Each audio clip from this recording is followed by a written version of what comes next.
This next thing that we're looking at is a lipid, and you can see this part down here where you've got all these carbons with only hydrogens on them is called a fatty acid tail. When you have something like a triglyceride, you're going to have 3 fatty acid tails, so you'll have 3 of these guys held together. This part at the top does have oxygen, so that part is polar, but this part down here is non-polar. And the reason it's non-polar, again, is because you've got carbon bonded to hydrogen, bonded to carbon, bonded to hydrogen. So there's really no difference in electronegativity there. So this is all equal sharing. So these bonds that you would find here are going to be non-polar. And there's other types of, this is considered saturated in that every single carbon is bound to hydrogens. There's no double bonds. When you have something that's unsaturated, you have a double bond. And remember how the double bonds make it, all of these guys can kind of twist and move, but the double bond really can't. It's kind of stuck like that. And that's sometimes a good thing, because what it does is it keeps these guys, if you could imagine, I don't have 2 of these, but if we had 2 of them, you could imagine they'd get like really, really kind of stuck together like that. And it would make the, whatever it was part of, it would make it really, really sort of thick and unable to be flexible.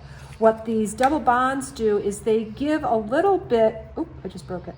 They give a little bit of structure to this so that they can't really line up so perfectly. So when we start talking about phospholipids and plasma membrane and all of that in the next unit, we're going to talk a little bit about how the unsaturation is good. So this is considered monounsaturated because it only has 1 double bond.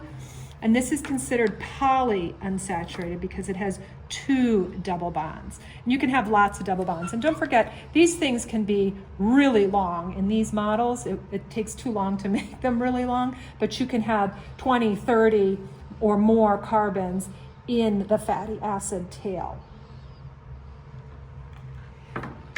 Our next question is about how do fatty acid tail interact with water. So we know that water likes water because it's got these sort of, slightly transient attractions between the slightly positive and slightly negative ends of the different molecules.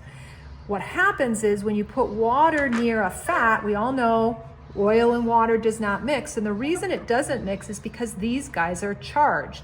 This one's a little bit negative, this one's a little bit positive. As you put this in there, this guy's like, yee, I don't want to be anywhere near charged things. I am very happy just sharing equally. Everything's good. I don't want to have anything to do with anything positively charged. So they don't interact because there's no oxygens here. There's no charges.